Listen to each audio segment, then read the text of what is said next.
in 20 seconds or so.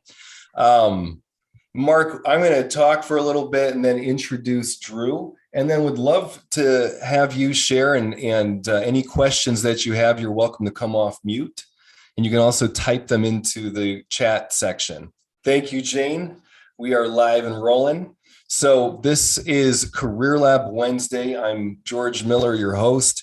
And we've got Drew Allison returning with us, who is going to share a little bit more in a moment here. But I want to set the stage for everybody who's joining in. Great to have you here, Mark. If you are viewing in through YouTube or LinkedIn Live, that's great. You're welcome to keep viewing there. If you want direct coaching, click on the Zoom link and you can come in here and we can work with you one-to-one that way. That's what we prefer, but obviously sometimes you can't. If you can't join in directly and you have questions, type your questions into the comment section. Jane will get those over to us. We'll do our best to answer those questions. So Career Lab Wednesday, what we do here is we support you in your career. We always have a topic for the week. We're building off of the last week, but what our main focus is to serve you. So there's no question that you have that's too small, no question too big. We want to serve you wherever you're at. So let us know, be thinking about that. Another thing is we focus on vicarious learning. So when I ask Drew to share here in a few minutes, I'm going to want you to be thinking about yourself. Welcome, Daniel. Welcome, James. I want you to be thinking about yourself as if you're in Drew's shoes. So be learning from what he shares for yourself. And again, as anybody else jumps in and shares, be seeing how it applies. You might not be in the same industry. You might be at totally different points in your career, but you want to focus on how you relate and how you can learn from what they're sharing. So again, there's a few ways you can jump in. I love it when you come in here on Zoom directly. We can work with you that way. If you can't, type your questions into the comment section in LinkedIn or on YouTube, and Jane will get those over to us. So without any further ado, I'll circle back and give those instructions again in about 30 minutes. But Drew, this is so fantastic. We were talking before noon, before we officially hit the go live button, and you were updating me on some things. And I just want to say to everybody who hasn't followed with your journey so far. So Drew Allison, it's been now 7 weeks that you've been joining in. You have been sharing your job search with us, sharing your career development at a time when you found out that your position was being eliminated, and you're like, oh my goodness, what do I do? And you started reaching out. And part of what your plan was, oh, I'm going to join in to this group and I'm going to get the support here and open up and be vulnerable with where I'm at in the process and share that and have other people learn and grow with me in this process. So that's a quick high level stuff. But Drew, I want to pass it over to you. Walk us through anything that you think is important to, and then give us an update on where you're at. Thanks so much, George. I appreciate it. It's wonderful to be here every week as part of my own accountability, and then getting the chance to meet others that are, whether actively on the job search or considering a job change in the near future, or increasing their careers within their existing positions. Like George said, about 7-8 weeks ago, I found out that my position was being eliminated at my current company.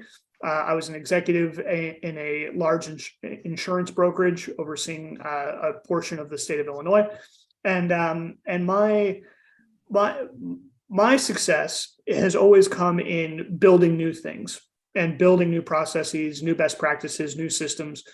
I've been playing with this metaphor of a sales engine recently as I'm talking to people about what I do and what I'm good at. And this idea that engines have lots of different parts. And once they're built, you can plug and play and add and take away. It's all very relative to the way that I see sales, both as a profession, but also kind of as a lifestyle. And so, when I found out about my position, I immediately was just hungry for support and wanting to tell my story and wanting to be held accountable, because I know through my sales training that it's hard to keep a pipeline going. And my pipeline for the past 7 weeks has been trying to find a new position, a new role, a new job. And that pipeline is difficult to maintain by myself, every single day going in, applying for jobs, trying to get, introductory interviews or discovery calls with recruiters, having more serious interviews with the decision makers and the hiring managers. These were the milestones in my pipeline that I've been focused on. So, applications, 15 applications a week, introductory interviews, 3 interviews a week, decision maker interviews or second interviews, 1 a week. Those were my milestones that I've held on to. And accountability has been a huge part of that. I've held myself accountable with one of my coaches, with this group, with my wife, with a few friends.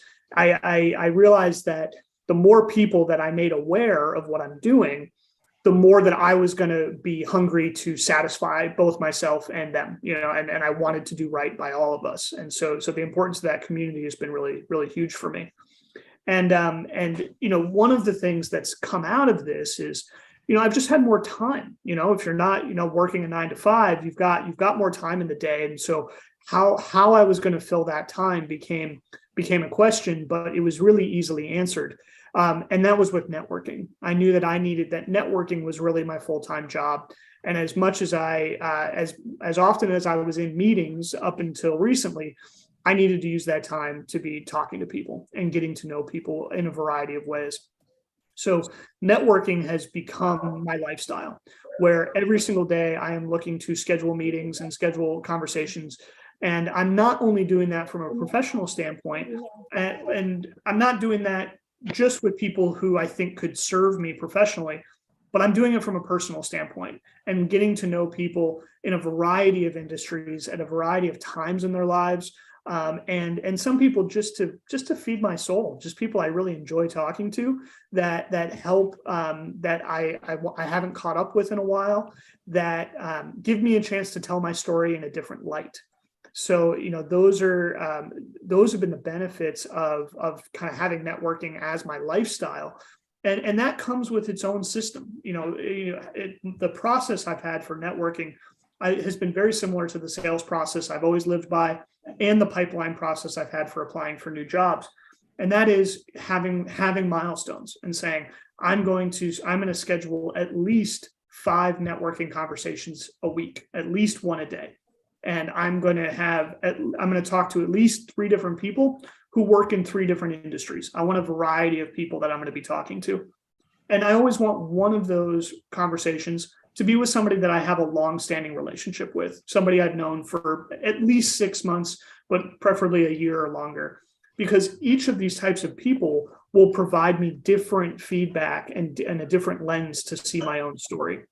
The person I've just met, that I'm meeting for the first time, that is an independent sales consultant, they're going to give me very honest feedback about my ideas that my friend that I've known for a year probably will sugarcoat. So getting both perspectives has been incredibly helpful. And what I've found with the networking lifestyle is that I am being exposed to opportunities I never would have been exposed to otherwise if I was strictly relying on applying for jobs and talking to recruiters and looking at job postings. And that exposure has led me to a more creative solution that I am preparing for the next stage of my career. Something that's that's not quite as cut and dry as I'm used to, and something that's more personalized to what I'm, to what I want to get out of my career. And I can get more into that in a minute, but just wanted to sort of set the stage of this lifestyle of networking and what it's done for me. And we can roll on from there. Fantastic. Drew, thank you so much for sharing. I am seeing that Tracy, do you have a question that you have?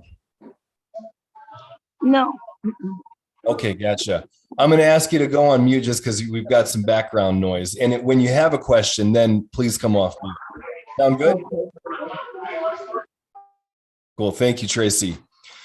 So there's a few things, Drew, too, I want to underline is the activity that you're doing. You laid that out, from your sales training that to get the results that you want, that you're going to have a certain level of activity. So you're doing that. You set up an accountability system for yourself.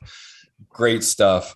And then it sounds like through this process, I want to share for some people, you've had opportunities, you've got some offers, and you've been going at this though with the approach that we call interviewing the interviewer. You're interviewing them.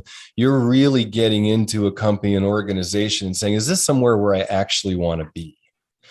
And so in doing that, you found, you know what?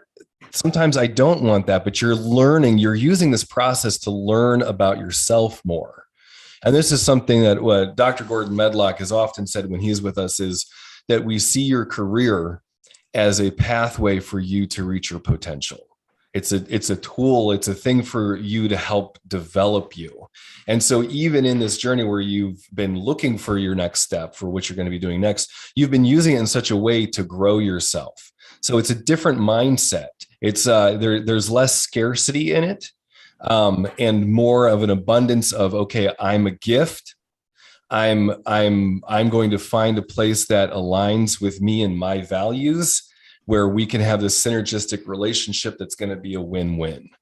And that's really more powerful. And if I'm the employer, if I'm if you're interviewing with me and you're coming with that approach, you're way more attractive to me. It's a big thing that a lot of people learn early on with us, is that if you're trying to sell yourself to me and list off all your accomplishments and why you're the best fit, it doesn't land. It will often be a turnoff. It's really the questions that you're asking. So Drew, when you're saying that you're living a lifestyle of networking, I'm hearing, okay, Drew is out there. He's asking a lot of good questions. He's out there getting to know people.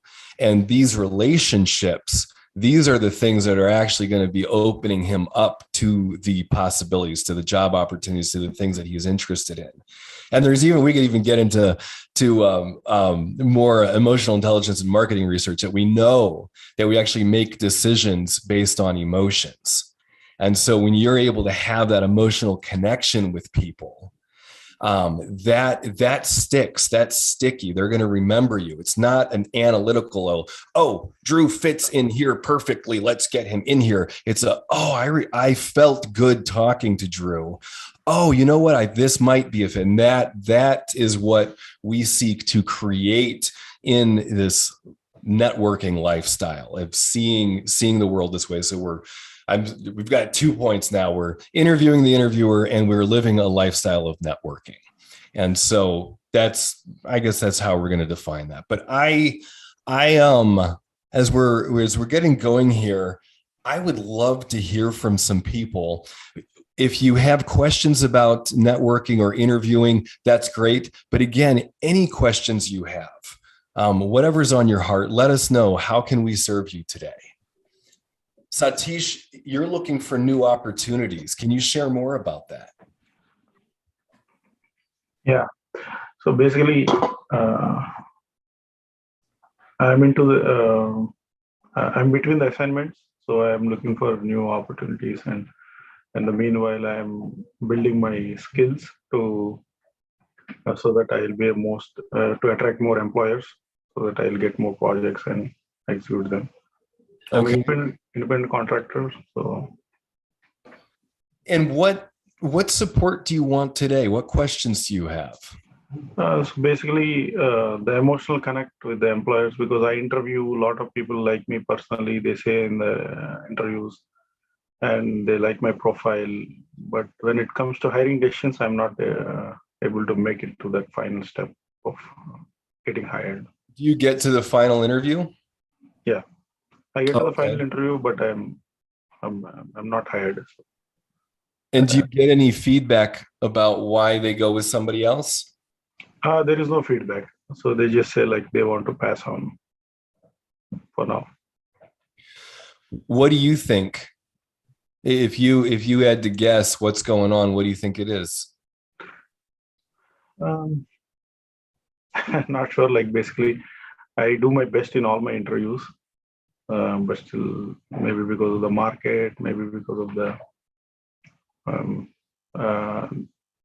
other people have that I don't have it in me or in my profile. So there's some gap that I need to fill it to get hired. So that's what I feel.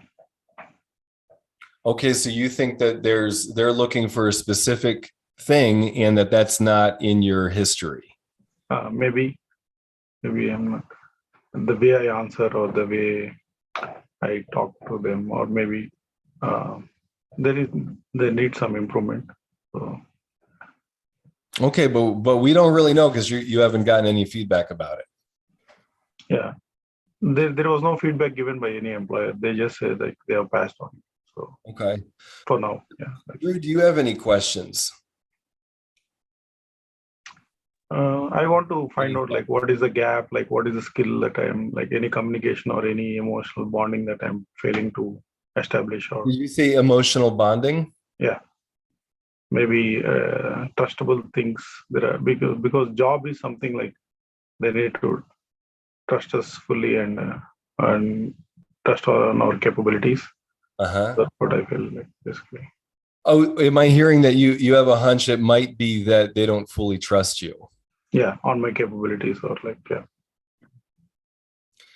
How would you, what has you saying that you think that they don't fully trust you? What I mean, I'm just guessing it.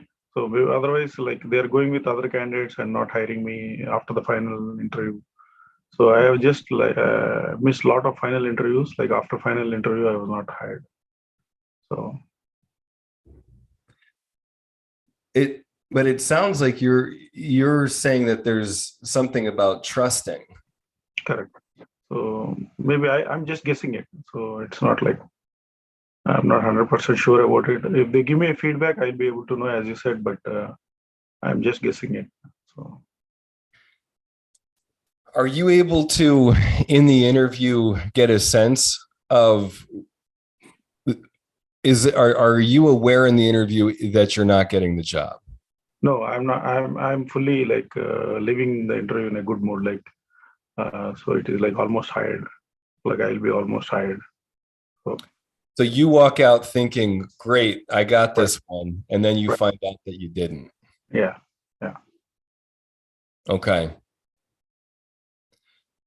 Drew, any thoughts? Well, first, I just want to acknowledge Satish for speaking up and talking about this. It's a vulnerable subject, and there's so often we don't get feedback. And I know that I've applied to over 75 jobs, and most of the responses have been sort of form rejection emails, right? That have come through. And I often think, if I could just get that conversation, if I could talk to them, then I know that I could show them who I am. And I was thinking as Satish was talking that the two things that people look for when they look to hire somebody, and things that I've looked for when I've hired people, is, do I trust you and do I like you?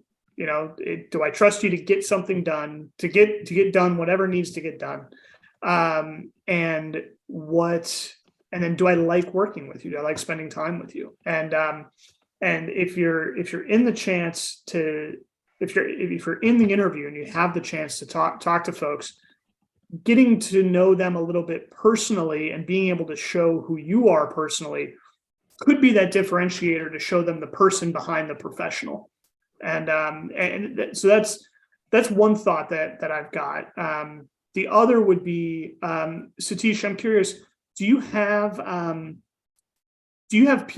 people you've worked for in the past that you have a good relationship with? Yes, I had a good relationship, but during the project, when as long as budget is there and they're considering, so yeah, those are like temporary relationships.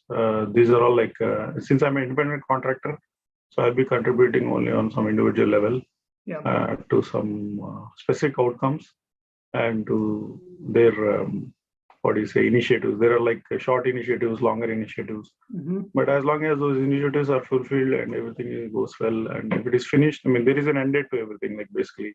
the projects. So when it is done, it is done. So sure.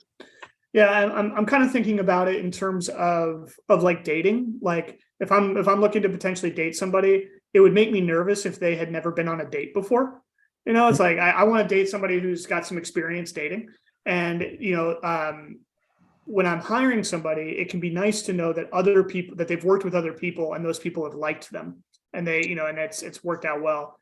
One thing, and I've been thinking a lot about this lately, is creative ways to have my resume and my CV stand out. And you could even include like testimonials from people you've worked with about what it's like to work with you, why they enjoyed working with you, why they trusted you, and almost sort of preemptively offer some of those referrals or resources for the potential hire, the potential or the hiring manager to say, okay, he has a track record of working well with people. I can see that. That means there's a good chance he'll work well here. So I don't know, what are you getting out of me sharing that?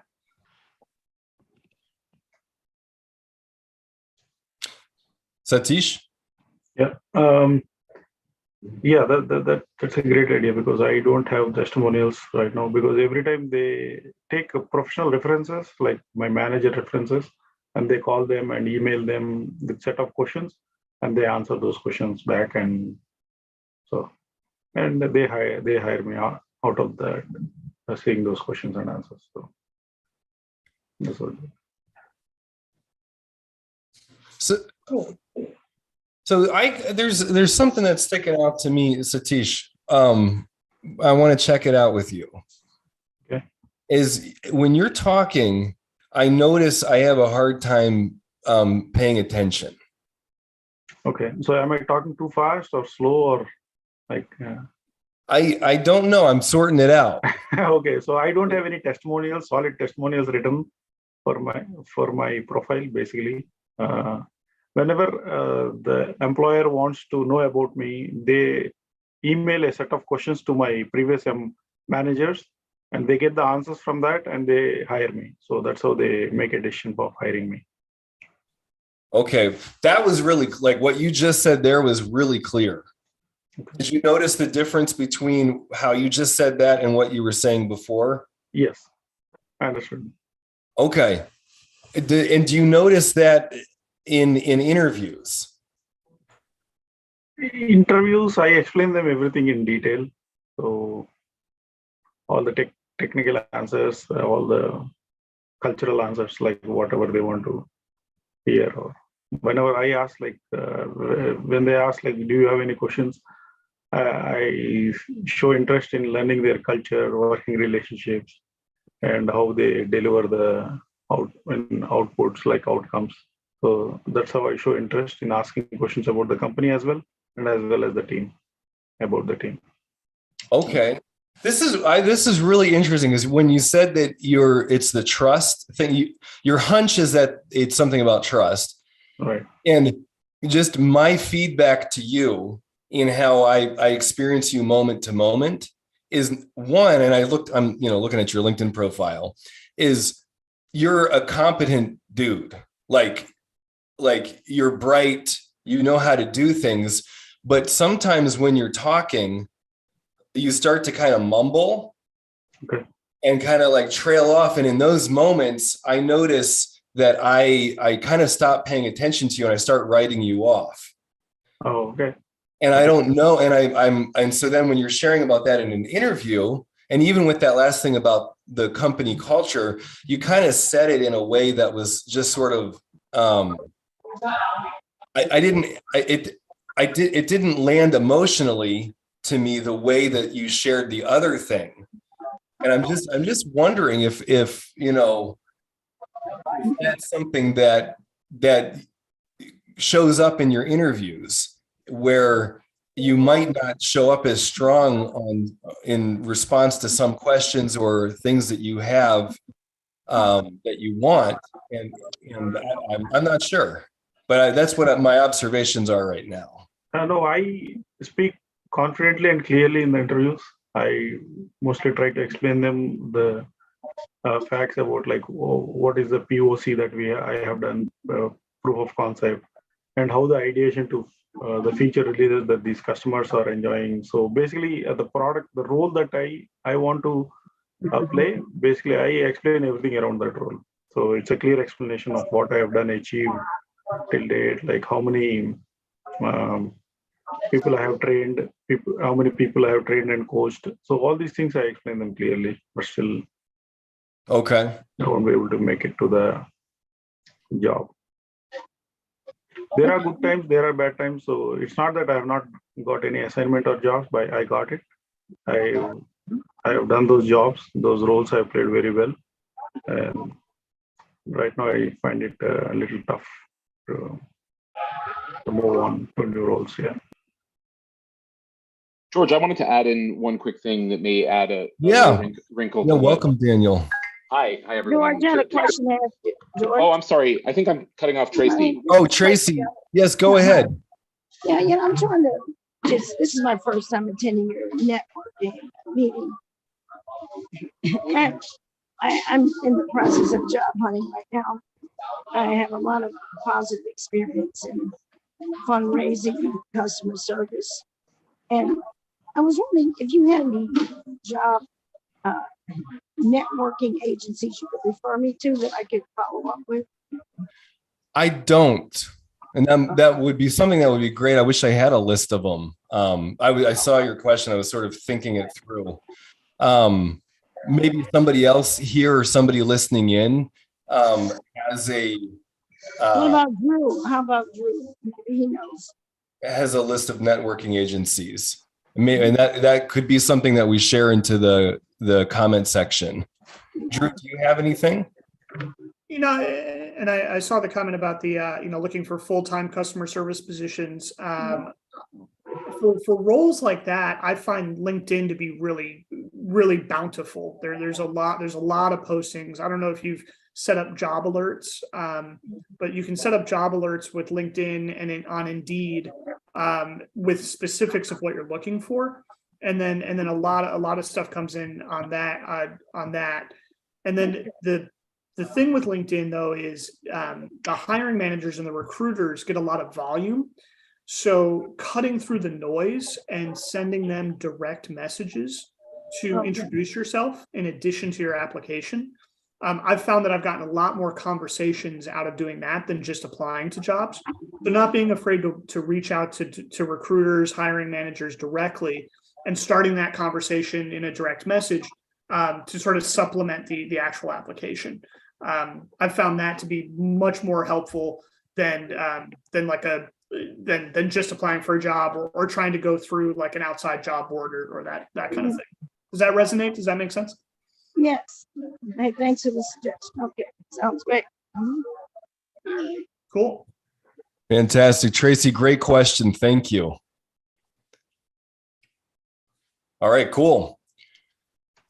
And Daniel, I think you were going to add a little spice to what we were talking about with Satish.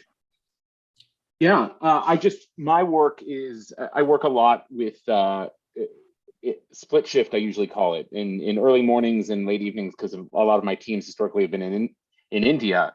And so there's a really different way of communicating to sort of American audiences than there are in Indian audiences. And I think as I'm listening to what George was saying, and Satish, as I'm listening to you, I think it's about it's nothing you're doing wrong. It's just differences in culture. I think it's a matter of factness, which the way in which Indian business culture is handled, where you say something and it's very to the point and truthful, but it doesn't beg the next question. It's not very conversational or personal. So I think smoothing it out more is kind of what Drew is talking about a little bit, about building personal connections with the people you're speaking with, and phrasing things in such a way that beg them to want to know more or ask, well, tell me more about that, as opposed to phrasing them in a way to say, well, I've done this, I've executed this, period.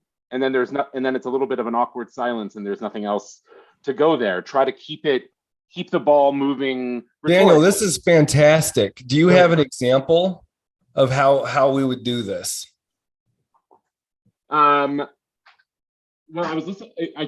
I was spurred onto this from your comments, George, and so I was listening to Satish, and so Satish, you were kind of saying, you know, I've executed this project, I've managed this people, and it was successful.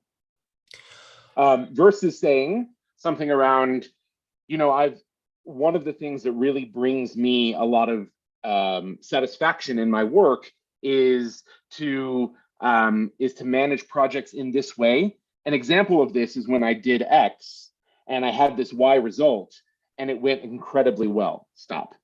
Don't talk more, and let them say, oh, that's interesting. Tell me more. Because then they must engage with you again. It gives them the natural pace in the conversation to say, well, that's interesting. Thank you for that example. Or tell me more. Or, well, thank you so much. So talk about your feelings behind the work you did, along with telling them about the work you did, is one example. Raise curiosity about my work. Okay. Self-reflection is more the way I would put it. Okay. Do you have an example of this that a way that you could use this in your next conversation or interview somewhere? Yeah, definitely. So I'll raise curiosity saying that I have done, I enjoyed working that way, and X results we have achieved and it impacted Y. So, I mean, I'll make up something around that. Some measuring metrics, some metrics around what I've achieved and how it impacted at a higher level. Yeah, sure. That helps. Yeah. Thanks, Daniel, for bringing it up. This is great. I want to say a little bit more about this for everybody, and welcome, Tammy. Great to see you. So one of the things that is helpful for an employer to know is when you're excited about a project, when something's meaningful to you. Because one of the challenges is there's the thought of like, oh, how do I motivate my team? Times people often reach out to me and ask, you know, how do I get my team motivated? And that is a big problem, because if I'm trying to motivate people and I can just keep trying that, and when that doesn't work, it's draining on me. It's really upsetting. And so if you can communicate that you're a motivated person already, that you're excited about the kind of work that's going on, you can give somebody a little bit of that context about how you operate in a team, and share again that emotional language of, oh, I really enjoyed this part of it. That's communicating that to a manager, to who's ever hiring. It's like, oh, this is somebody I don't need to worry about. They're not going to be a drag on the team here. I don't have to feel like I need to, you know, boost them or something.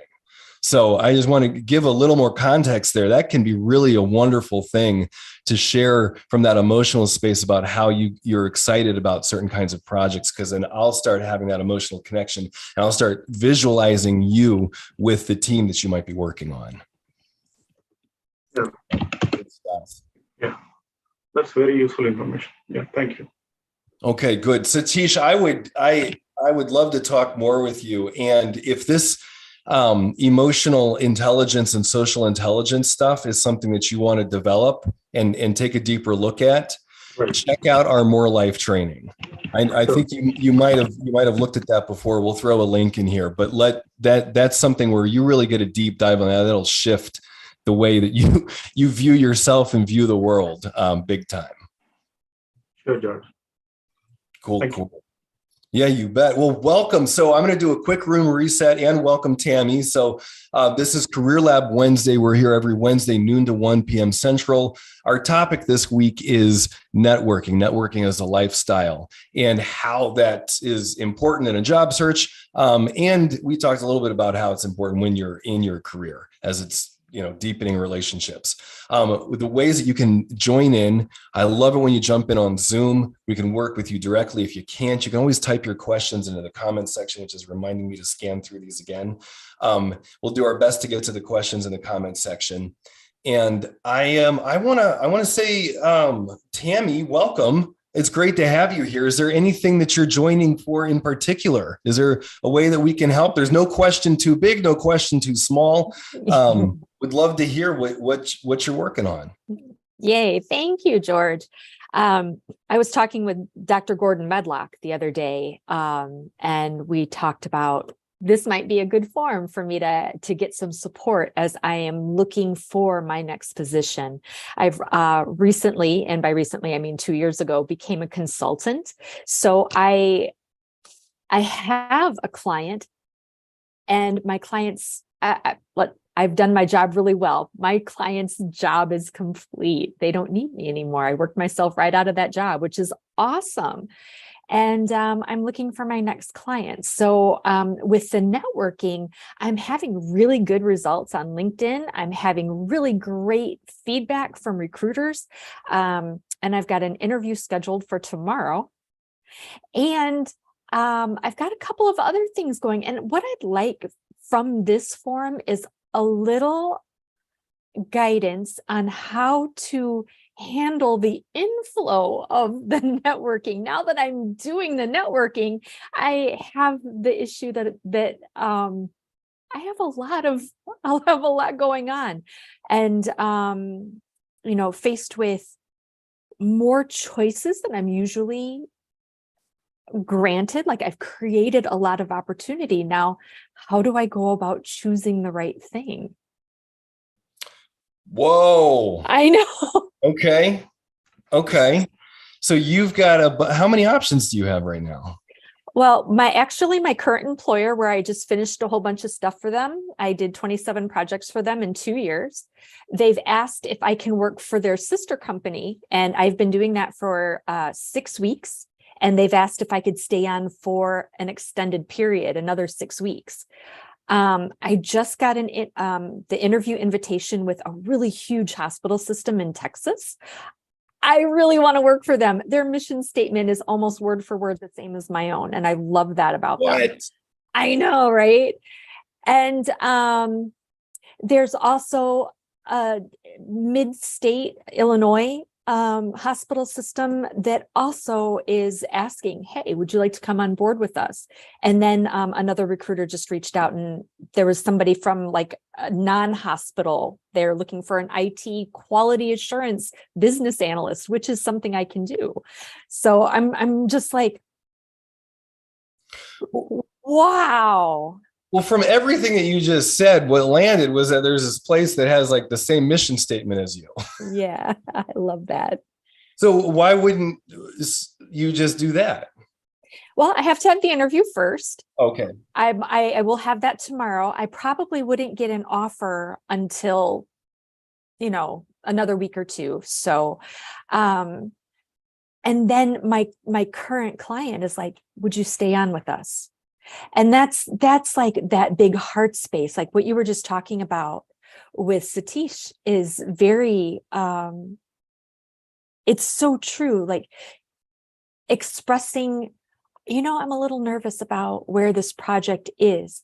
I would like to see us here. How can we get there? What additional resources can we bring?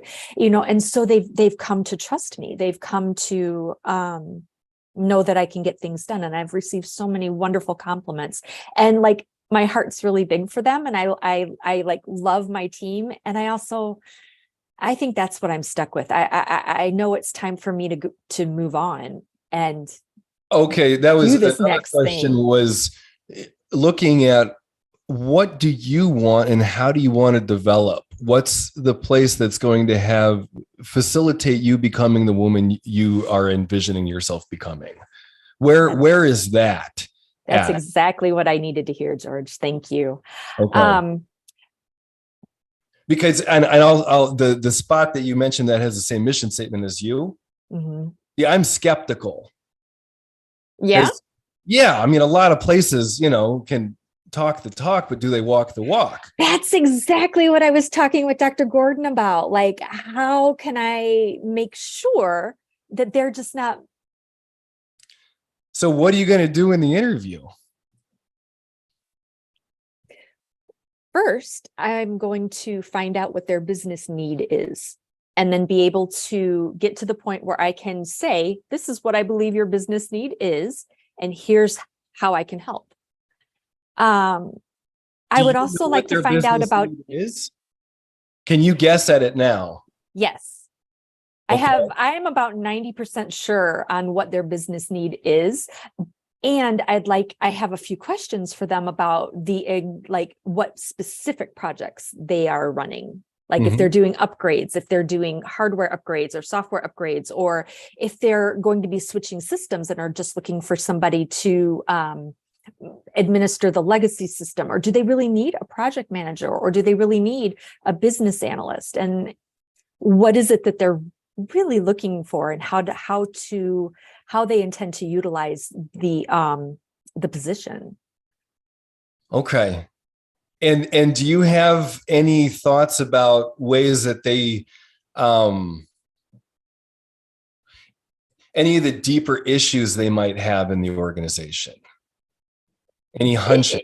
Yeah. If they're like most healthcare organizations, they are either too much like a family to get things done because they're like nice, or they're so corporate that they're cold and nobody likes each other, so they don't want to cooperate. It's one or the other. Okay, cool. So I'm going to ask the question again. So how are you going to interview them tomorrow? I guess I'm asking a little differently now. Yeah.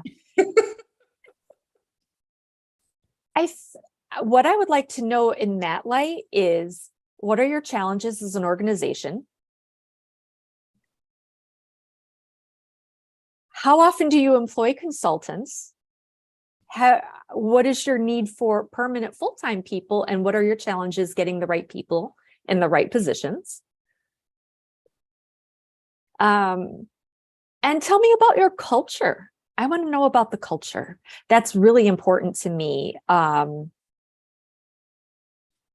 And there's also ways that potential employers will answer that will let me know. I think that's part of it, because my personal mission is to improve the health and well-being for people in the communities in which I serve, and theirs is similar. And they also have one of the largest hospital systems in the country. Can they do this? Yes. How do they do this? I would like to know how. Is it just through the medicine, or is there that other component? Because they might have the same mission as me, but do they have the same kind of work ethic, combining that head and heart together for the mutual benefit? I want that synergy. I want us to create something that's bigger than the sum of its parts. Okay. So we're getting into this is good territory. And I'm here, Drew, this is reminding me some of some of the things that you were finding you're valuing is a place where there's opportunity to really do something different and to have a kind of impact. So Tammy, you finding out like, oh, would I just come into this and yeah, they're saying we'll make all these changes, we can do this stuff, but really? Like, would people are they really open to the challenging work? And so everybody, I know Tammy for several years, and we've been on some teams together, and I know you from a coaching and leadership development perspective. So I know that you have invested heavily in yourself and that you are willing to do the hard work on yourself to be the most effective leader you can be. And so now I'm looking at you and these other organizations, and my question is do they have the same kind of deep integrity that Tammy has? Are they really going to be able to commit to what it takes to actually serve the community in the ways the community needs to be served? Absolutely. Thank you for reminding me of that. There is an ownership that needs to be held, and not just by the upper management. It's by everybody. When everybody owns the team, everything happens. That's where the magic happens. So what's going on here?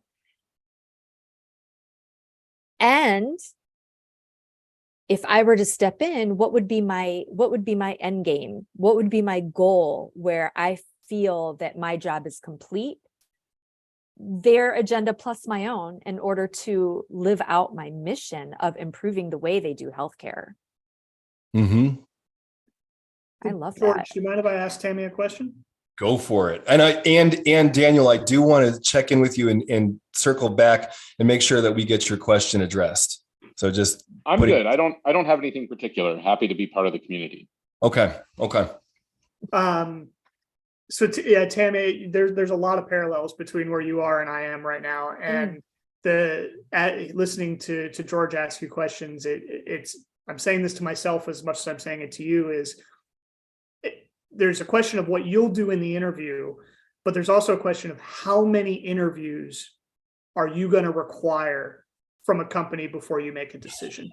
How many people do you want to talk to? Because I know for me, I've made the mistake in the past where I've only talked to one or two people and I've gotten the wrong impression and it bit me in the ass. And I'm thinking now, like, how many different people do I want to talk to at a company before I decide if it's the right culture for me? I love that question, Drew. Thank you so much. At least 3 interviews, and I'd like different people in all 3 of them. I want to talk with the management team. I want to talk with the team leads. I want to talk with the people with their boots on the ground. Cool. It's such a good shout. And it's something that I think often candidates don't feel like they have the power to ask for. Like, hey, I would like to talk to somebody else. You know, we feel like the company has all the power because they're the one choosing us. But this is such a good example of where we have the power to say, these are things that we need to make an educated decision. And, you know, I would like to talk to 3 different people in 3 different parts of the company. And if I was a hiring manager, I would love that. I'd be like, yeah, here they are. Like, go to town. I can't wait to hear your feedback after talking to them. So it's very cool. Thank you. Thank you. Absolutely. And I want to say a thing for the larger audience in reference to what you're working on, Tammy, a story from somebody who was so excited about this company that they were interviewing. But there was a few things there that just didn't feel right. And they brought that in and they're like, look, here's why I'm not accepting this offer yet. Yes. And they went, yes. Yeah. This is, you know, and it ended up being several months of negotiations, and who knows what the company was doing on their end internally, but they had decided, there was some people that they talked to decided, look, she's the person that we want. Out of everybody we've talked, it's not the exact fit in some ways. Okay, she needs some training over here, but in everybody we've interviewed, we think she's going to be the person who we really need. And so then that gave her a lot of power. And I want you to see yourself that way and to know how much training and how much power you have, and to really go at it that way. Because what ended up happening then was even before she started, they made changes in the company to facilitate bringing her on that then were necessary for the company's health overall. And we're setting her up in a way that she could actually do the job. And so just in that, when you get that sense of like, I don't like some of these things, is to be really upfront about it. Because that's data for the company about how they're operating. Absolutely. That reminds me of another person that we know whose job search, and it ended up like her interviews helped improve that company, and then she ultimately chose not to take a job with them, knowing what was going on with them, but improve the situation just from her presence. It was still a value add. Exactly. Just her interactions. And so this is when we say you're interviewing the interviewer, that you're really paying attention to yourself and seeing yourself there and discovering what's going on in that company, that you're a value add just by you being more you, by you letting yourself have those questions, pay attention to your feelings, what doesn't feel right there, and to ask about it. Cool. Thank I you. do have a question on this note, actually, just in line with the conversation. So the interplay sometimes between recruiters as the first gate, the first couple gates, and then the company themselves. This week I had an interview with a company that seems like it has really great potential. The role, very entrepreneurial, et cetera. You could grow with it, but the recruiter was awful. They just like did not have their game together at all. And I haven't yet. They've invited me to, but I haven't yet talked to anybody at the company themselves. So I wonder how much I read into that. I mean, on one hand, the company chose this recruiting firm that's not putting the best foot forward.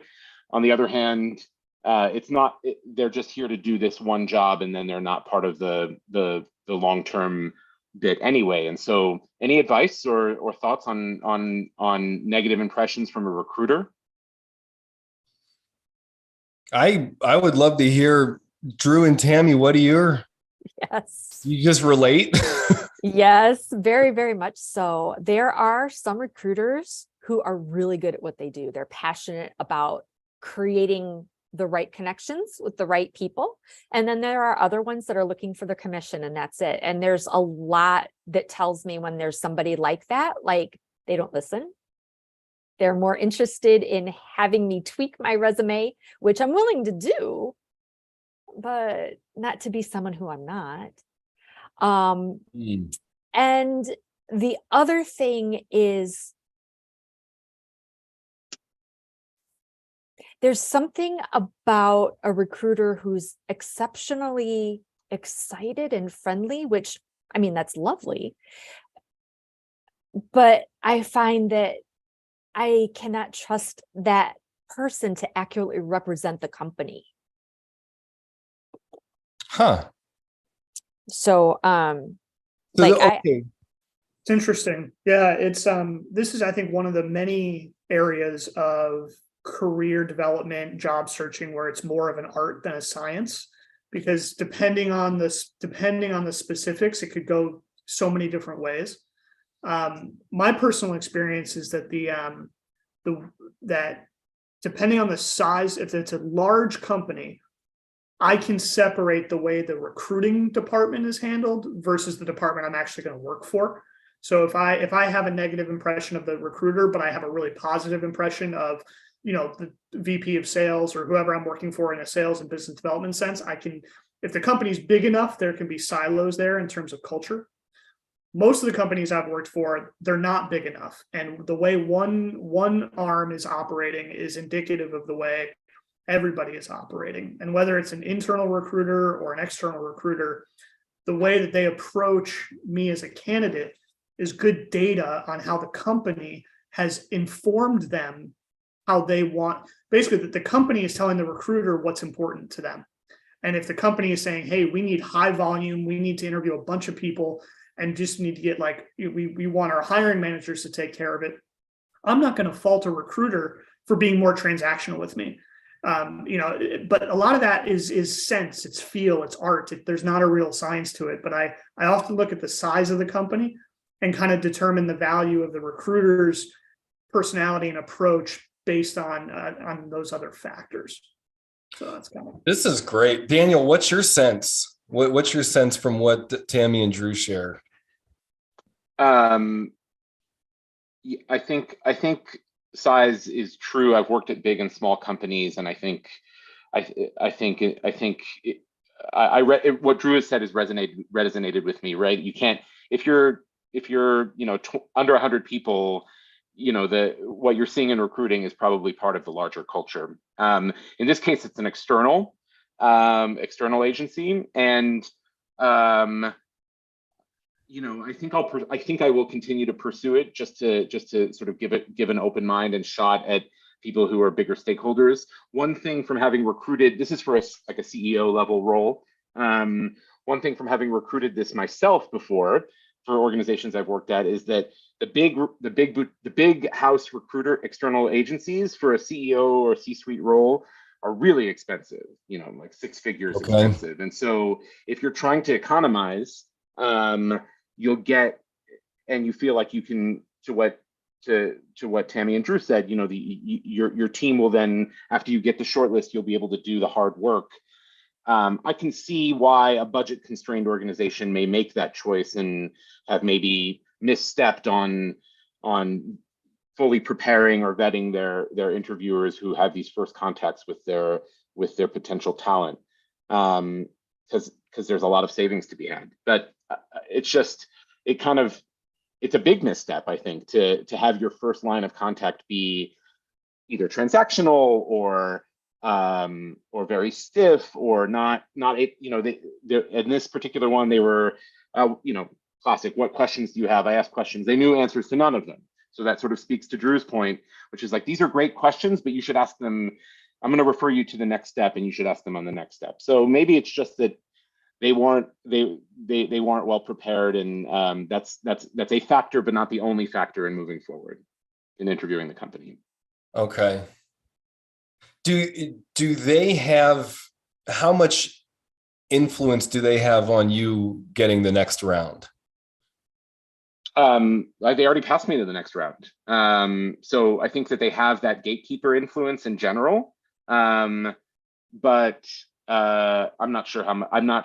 There's not a lot of transparency. They told me what the steps in the process were, and it doesn't sound like they are involved after this first sort. Okay, so it might just be maybe I'm always looking at how I can influence people and give feedback, but also not screw myself over in the process. But so it might just be, you having as much fun in that first round as you can, and seeing if they're open, if they're, kind of open and coachable and wanting to develop themselves. And if not, then just make sure you get through it and get to the next step. Yeah, that's a good one. Yeah. Okay. I think though it's true that there's no one size fits all, right? It's like, it's one data point in a continuum of data points. And if it's really bad, maybe you don't move forward. But if it's somewhat bad and you still are interested to learn more, then you learn more, but you don't forget the experiences you've had. Okay. With that ecosystem. Well, this is great. There's one more thing in here maybe we'll just spend a couple minutes on. We're coming up to the end of the hour here. This has been juicy. Thank you so much for everybody joining in, your engagement. Love it. Great content here. Everybody who's viewing in, thank you. Career Lab Wednesday, every Wednesday, noon to 1 p.m. Central. You can type your questions into the comment section. Of course, love it when you jump in, have fun with us here on Zoom. Again, I love speaking with people. If you want to, you can set up a 15-minute time with me. I'll help you as much as I can in that time. We'll throw a link to that there. And also another thing that I invite you to is our social and emotional intelligence training, the More Life training. Next one is in March. It's fantastic. We'll help you develop yourself in wherever you're at in your career. So we had one other question, and maybe we can kind of close on this, is about staying motivated when we're getting a lot of rejections. Drew, I know this is something that you are familiar with, so maybe you can take a minute to just talk through your process of how you've managed the rejections. Yeah, this is a great question. And it was specifically in regard to staying motivated when you're getting rejected in the job search over and over again. And it's the same thing when I'm getting rejected in sales. I've always been in a situation where, if I'm batting 500, if I'm closing 1 out of 2 deals, I'm actually doing really well, which means I'm being rejected half the time. And the first line of defense I have on that is to try to distance myself emotionally from the rejection and look at, like, there's lots of reasons why I'm being rejected, and who I am personally is very low on that list, most likely, but it still hurts and it still stings. So I've always used email templates. It sounds simple, but I have a very nice, concise template that I have that responds to the rejection, lets them know how excited I am to stay in touch, be a standing resource, potentially look at future job openings, whatever the detail is. But it gives me a starting point to responding to the rejection where I don't have to get emotionally invested in my response. I can send them the template. They've never read it before. So even though I've seen it a million times, it's new to them. It's like sitcoms in the summer back in the 90s. It's new to them. And I've gotten so many great responses from these templates that have set me up for other conversations in the future or other sales in the future. So that is one like hard skills trick that I've relied on my whole career and felt very successful with it. The other side I'll throw in there is I'm a big music person. And so when I handle rejection, I usually put on, I got a couple of bands I like to listen to, and it helps me change my mindset right away. So if you're feeling rejected, my recommendation is to use an email template to help get a response out there without having to get emotionally involved, and throw on the Misfits or the Clash and rock out a little bit and get your head up. But I don't know, Tammy, you got any other tricks up your sleeve? I'm kind of old fashioned, so I usually send a thank you after every interview, no matter what. And I hadn't thought about using a template. I really like your idea there, especially with if I'm working with a recruiter and I'm not getting that, then please keep me in mind for the next thing that you think that might work. There's always a next step. There's always another conversation to have. And I really like the idea of that. And the music, I'm right with you on that. Absolutely. And templates are always editable. So it's a great place to start, and then you can tweak it to whoever your audience is. It's great. So, well, it's been a lot of fun, George. Fantastic. This is great. Thank you so much, everybody, for joining in. Good stuff. Look forward to seeing you next week. You can reach out on LinkedIn or through email in between now and then. And looking forward to continuing the journey of you becoming who you can be through your career, using it as great feedback. Keep us updated. Drew, I look forward to hearing your update. Daniel, you as well. Satish and Tammy, I want to hear about how this interview goes. Me too. So great. All right. See you next week.